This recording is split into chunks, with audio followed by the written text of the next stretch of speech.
All right, guys, let's do this. What up? It's JoJo on the radio. This is the iHeartRadio Countdown. Shinedown. Brent, of course, from Shinedown in the studio here. Dude, good to see you. Good to see you too, man. Thanks for having me. You got so much going on. I mean, I'm not sure what we can say on the radio today and what we can't. Some is top secret. Anything goes. Let's rock. Dude, you guys formed, not to go too far back and, Can we talk about how much of a pro you are? Really? You're like locked in, man. I'm into it. This is what you do on stage. This is what I do every day here. So, Well, practice makes perfect, I they guess, say. Who knows, man? You got to love it, though, too. You seem like you love it. I love what I do, and there's, I don't know, something about, if you have a job you love, you never really have a job. Never work a day in your life. That's the goal. Is that kind of where you are? Like That's what my granny used to tell me. She was like, find something you love in life and you'll never work a day in your life. Have you achieved that?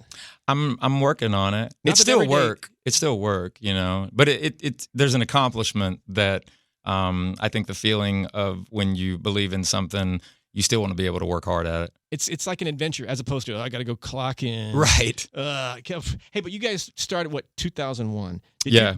Is it crazy to think that, man, you're still killing it in 2025? I'm super, super lucky and very, very grateful. I mean, a lot of it, I put it on the band's fan base that continues to grow. I mean, I've always said it, like, whether you've been there from day one or you're just kind of finding out who we are, the band only has one boss. It just happens to be everybody in the audience. That's how we have to look at it. Don't piss off the boss, man. Yeah, don't piss the boss off. Working on an album. Here's the part where I'm not sure what I can say. Always working on an album. That's true, yeah. Always. You're like or a song. A studio rat or writing crazy man, the entire band, I should say. Yeah, especially Eric. Is Eric the workhorse when it comes to writing? And whatnot? Eric is the savant in the band. So Eric Bass, who's our bass player, the last two records. How come the bass player named Bass can't be bass? I know. Everybody's like, oh, it's Eric Bass. That's been the quintessential comment and storytelling from day one. He can change it though, right? I mean, he could, but he's a bass. He'll tell you he's a bass. Fair enough. All right. Anyway. And what's funny is he's the bass player in the band. He's probably a bass player last because he is probably. Well, he's not probably. He's definitely. He can play like 11 different instruments, and he can play them well. He has a incredible singing voice. So he's just very versatile. His mother was a piano coach, so he has perfect pitch, and he has all these different things that. Music is like part of his DNA. Is he too perfect? Like, should I even like him? The fact that he's No, it's just that he holds himself to such a high bar musically. He's always trying to look for what's something different and new, but still, makes the hair on the back of your neck stand up. Right. But the last two records in this, we're working on studio album number 8. He's engineered, mixed, and produced these last two records and the record that we're doing right now. So it's not a very normal thing to have a band member that much involved in the production element and the songwriting and everything. So we're very lucky to have him. No kid. Okay, so to that, working on always. Yeah. But is there something you have something planned for down the road? Not sure what I can say. You just told me some stuff, and we've been actively working on. So we did something a little differently in 2025. At the beginning of the year, we released 2 songs at the same time: "Dance Kid Dance" and the song "365." Bands in our genre, per se, don't necessarily do things like that without an album being announced at the same time. And then we just recently released a 3rd single, "Killing Fields," and we're going to be releasing another single in October. And then we're going to announce the 8th studio record this year, roughly around November. And then record should be out by March of next year. That's kind of the tentative timeline. So if you love and we're on tour right now on the Dance Kid Dance tour. Brent, you guys have done a bunch of tours. Yeah. I would love a crazy road story. And what I mean by that is maybe maybe the bus broke down, maybe you left a member in a different city, the lockdown of a hotel room, any number of things. I got to say this, man. Probably the most epic story I have goes all the way back to 20 years ago. So on our first record, we got an opportunity of a lifetime to open up for Van Halen on our first record. Whoa. We did 2 months, and this was during the Sammy Hagar era. So this is roughly 2002, 2003. Okay. When we got on this tour, like, I didn't necessarily grow up listening to Van Halen. I knew who Van Halen was and what have you. But for whatever reason, and what's so endearing about this is that Wolfie was about 10 years old, Eddie's son, during this time frame. So he was out on tour.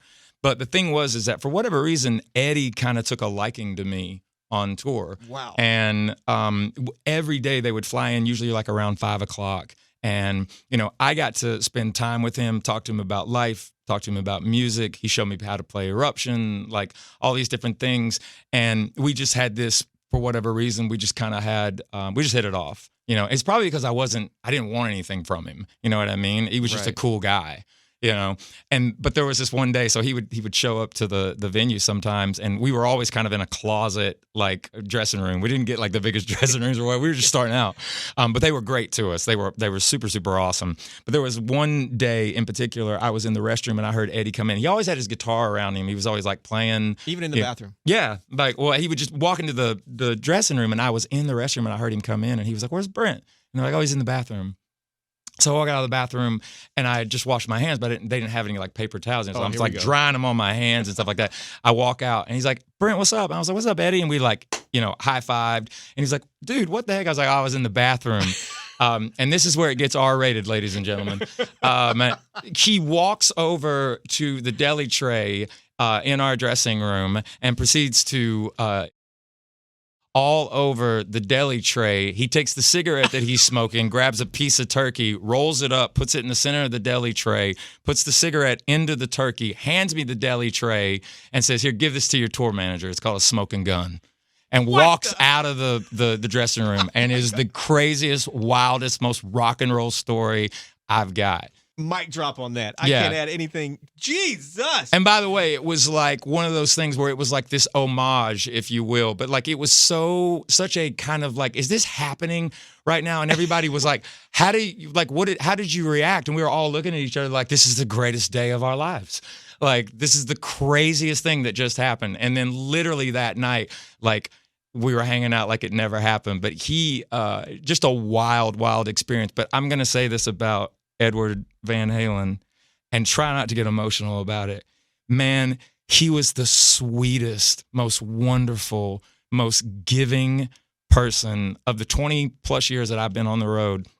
A guy at that level and that height the man literally invented a unique way, a different way. He was the first person that, when I went back and listened to everything from knowing him and really listening to Van Halen, he's the only person that I know that could make a guitar talk. And he was, he created a sound. He had just this aura and this energy.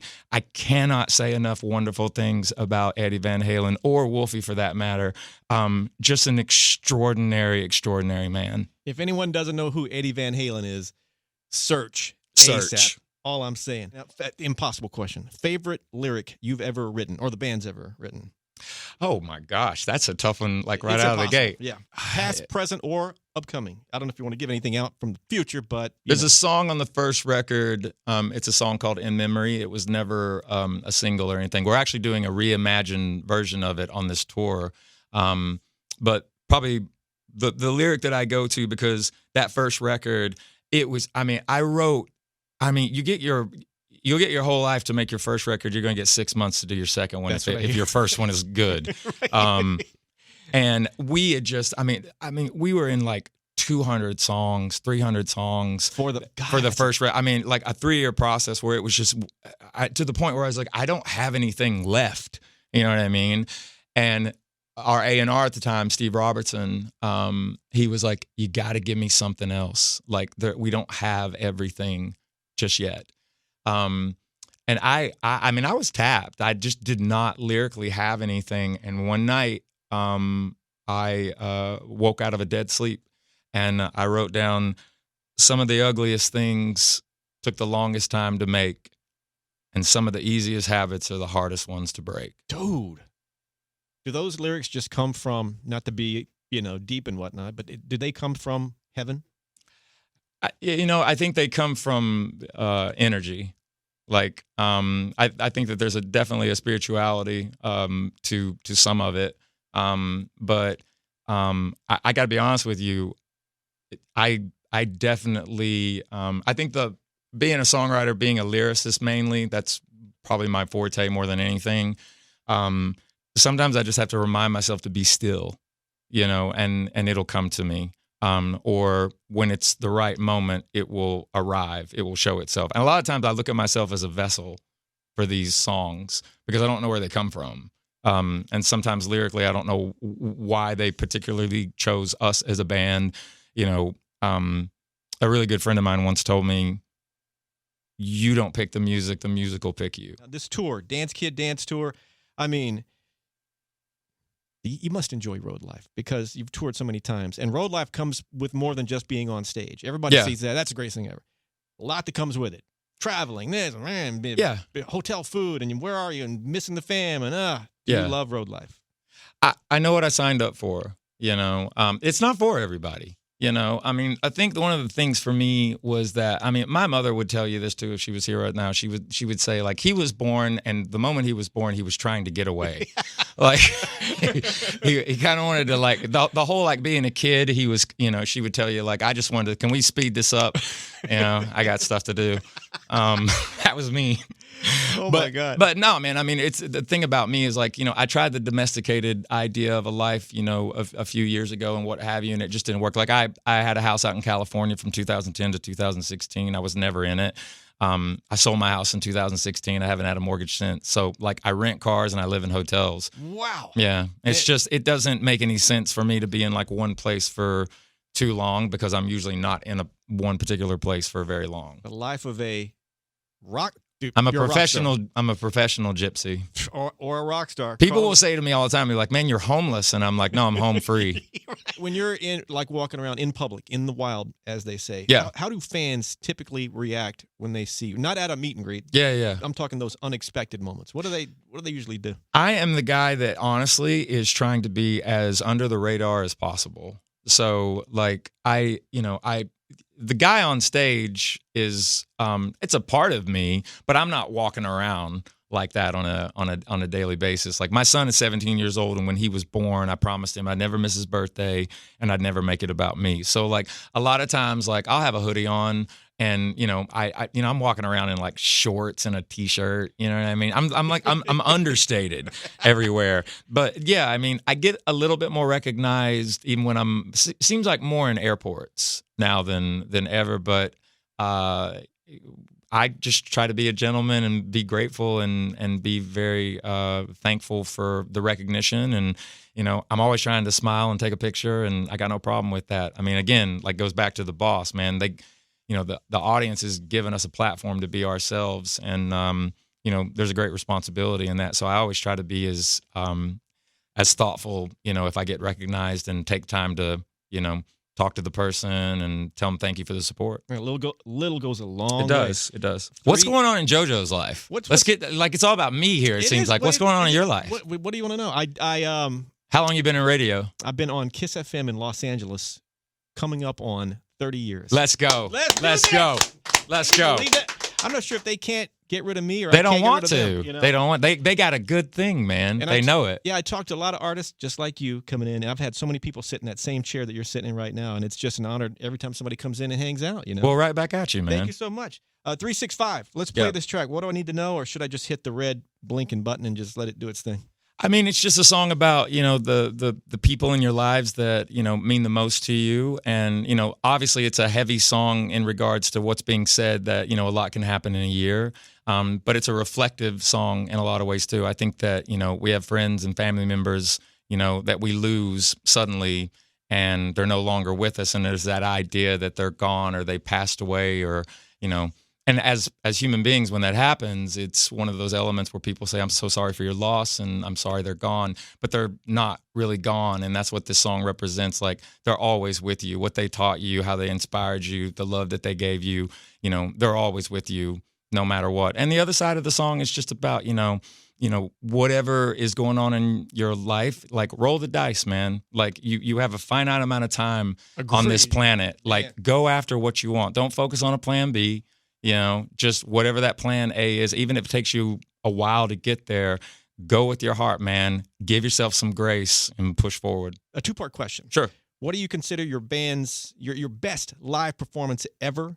And then the complete flip of that, have you ever been booed? I don't think that we have, first one, I don't think we played our best live show yet. Oh, good answer. Because, you know, the top of a mountain is the top of that mountain. When you get there, go find a bigger mountain. Fair point. Have we ever been booed? Not that I can honestly, truthfully, like quintessential, like get off the stage, like getting pelted with stuff and like literal boos. Not that I can remember, but what I can tell you is we had an incredible opportunity back in 2017 to open up for Iron Maiden. Oh, whoa. And it was 42 dates. It was all of Central Europe and the United Kingdom.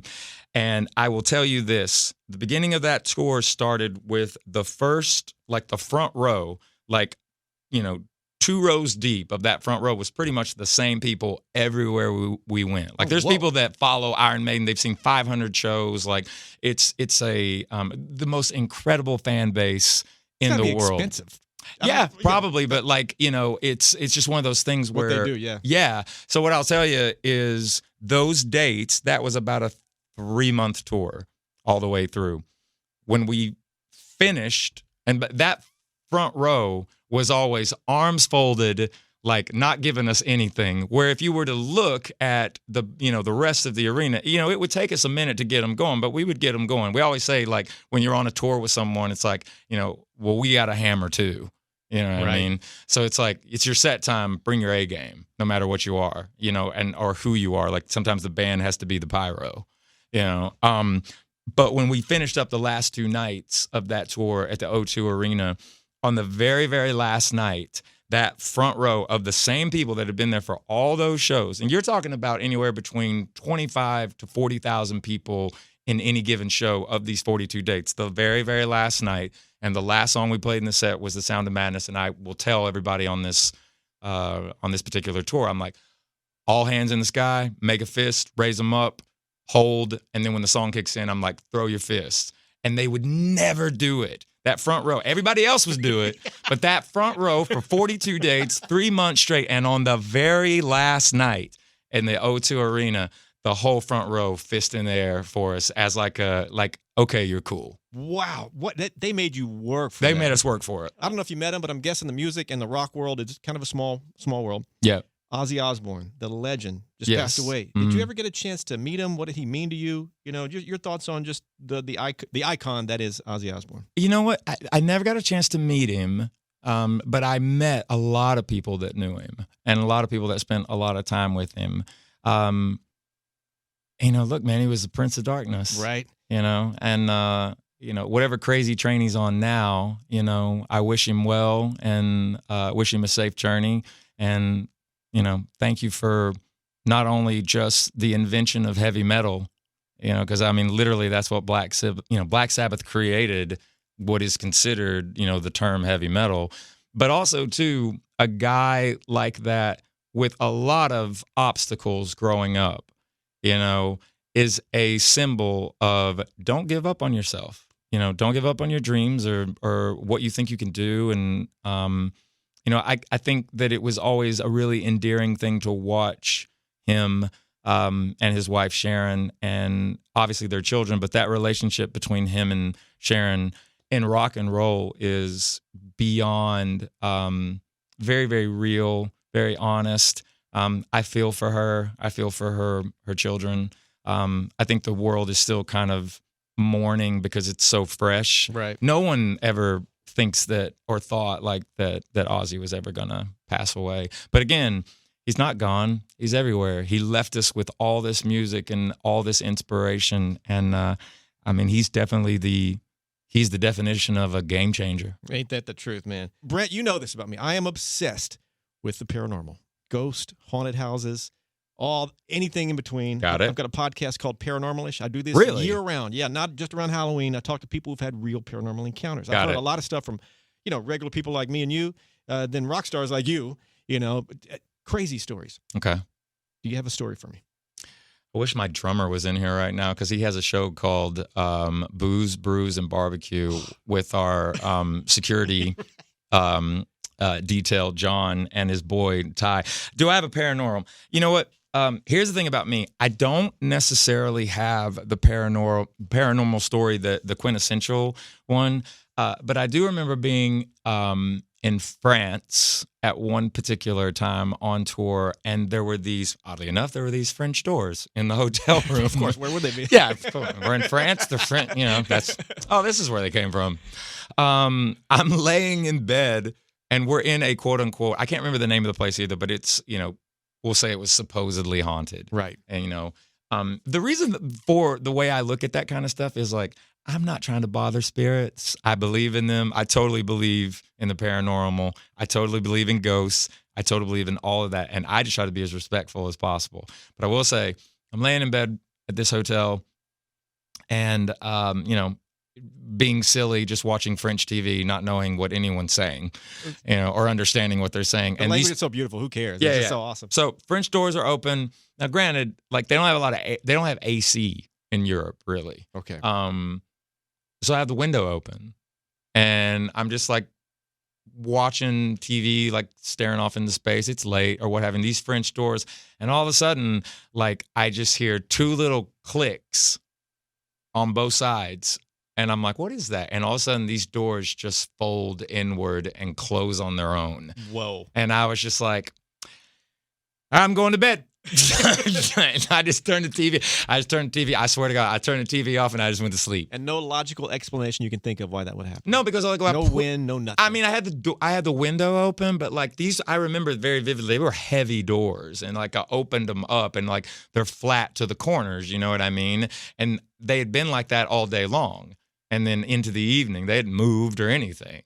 And I'm just laying there watching whatever I was watching. And I just heard two little clicks, almost like they unhinged or something. And they just shut. Like maybe it was a nice, friendly ghost saying, you need to go to sleep. Maybe so. You know, you need to get some rest. At some point, we need to find out that hotel. I need to do some research on that and see what was going on. And by the way, I'm trying to look. I know you have a show coming up in Mexico City later this year. I'm trying to find a haunted hotel in Mexico City that I can refer you to stay at. Okay. You can tell me kind of what if I can find a good one for you. Bring it on. I'm working on hot sauce. You guys you had this the Shinedown Hot Sauce. 3 hot sauces. Talk this hot sauce, and I also want to hear about the one. I think it's the mango habanero that supposedly will burn your face off. Is that that's the super hot one, right? So that's the hotter one. None of these sauces though of the 3 are trying to hurt you. Like they're all like, as Barry likes to say. So Barry Kirch is the reason these hot sauces exist in the first place. Okay. So Barry Kirch, which is our drummer, has a love affair with the culinary arts, has a love affair with brewing his own beer, and hot sauce. So he basically reached out to this company called Torchbearer, which is a very well-known. They make all kinds of hot sauces.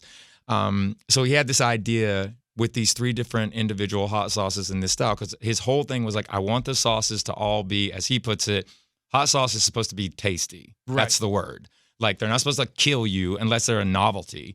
And I'm not a hot sauce guy because I'm not like a hot food type of guy. I love all 3 of these sauces. Like none of them are meant to, like, it's all about flavor profile, and they're really, really competitive. But he spent 8 months doing the flavor profiles with Torchbearer. So he created 3 different ones. So there's the symptom sauce, which is like the hot sauce, which is more the chipotle.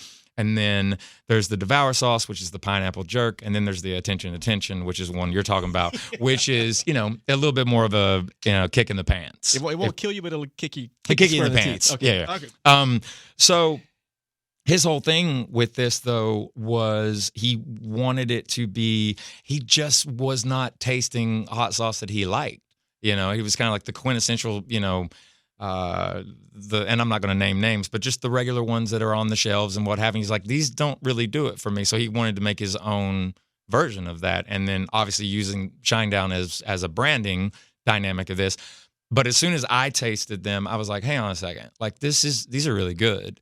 Because I think sometimes people, when they see an artist or something, they're like an energy drink or a hot sauce or a beer. It's like, oh, here's the novelty. They just stuck a label on it. Right. No, my man worked really, really hard. And now we have a brand partnership with an incredible restaurant called Smoky Bones. They're putting them in all their stores through all of the NFL season. Also, too, their first year out in Brooklyn, in New York, they have a huge, massive Hot Sauce convention every year. It's one of the biggest ones. The Symptom Sauce won first place its first year out in the Chipotle category.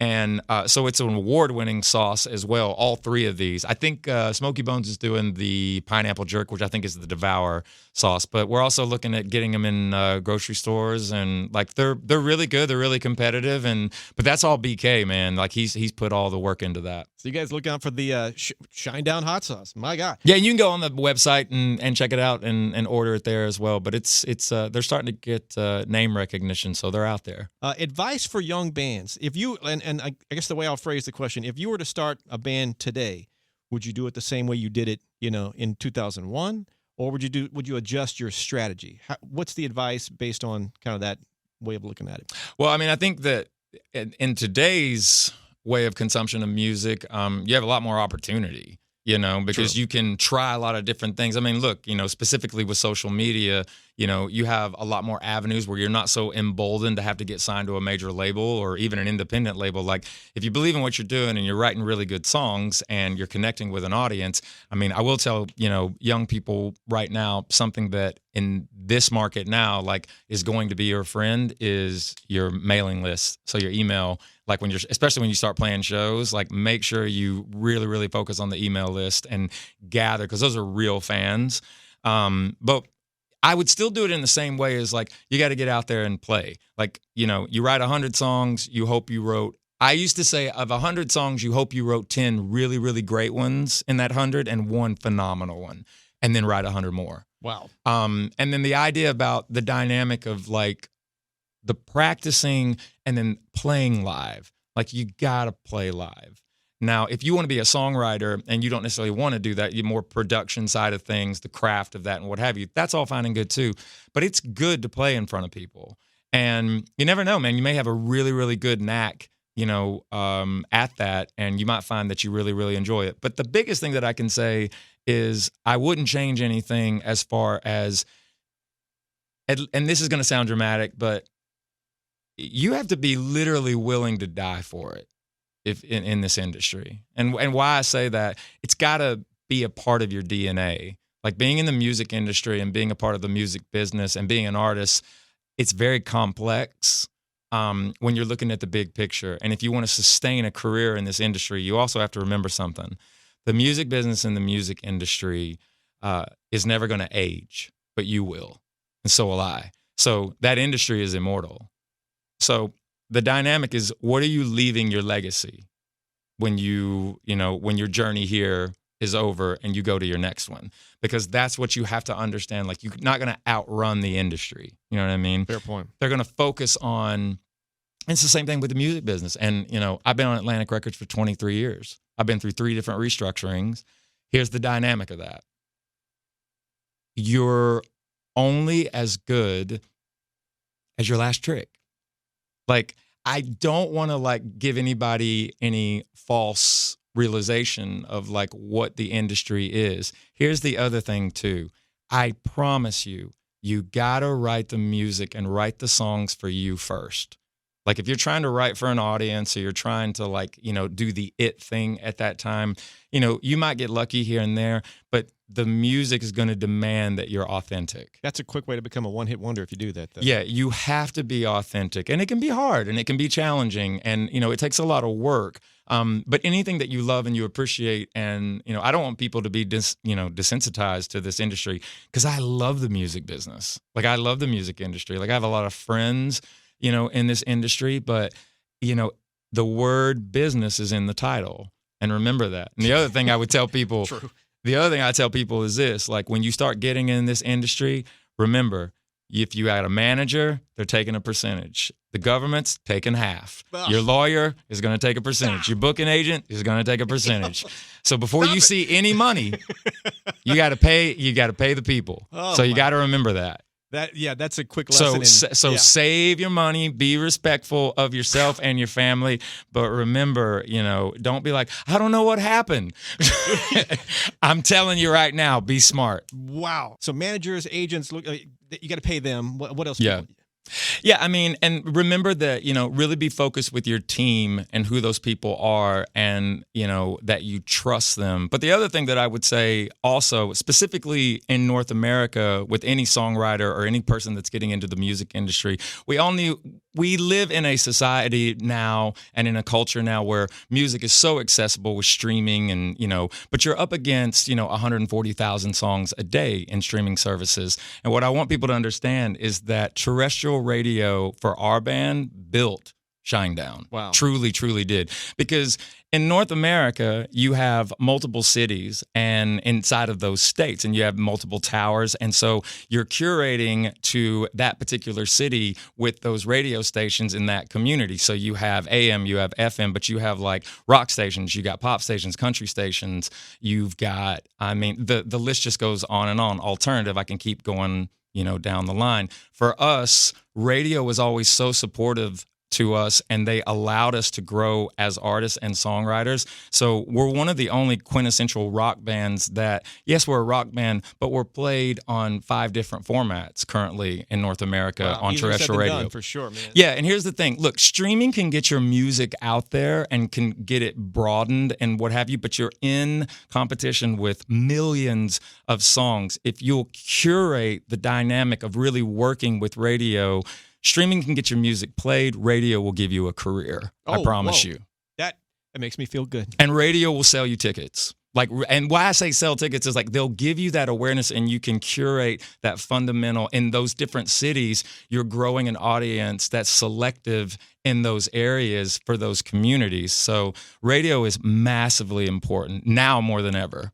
Brent, final question, message to your fans, OGs, new fans, message to this people that love what you guys do. Thank you for everything. Thank you for supporting us. Thank you for allowing us to be ourselves. Thank you for giving us the opportunity to be creative. And hopefully, you know how much it means to us that we're a part of your lives and you're a part of ours. And we just appreciate you. We're never going to phone it in. We're always going to give you 100% no matter what. And we love you very much. The track I'm obsessed with, Dance Kid Dance, obviously. You said you start every show with that one, right? Yeah, Dance Kid Dance is the name of the tour right now also, so we kick it off with that.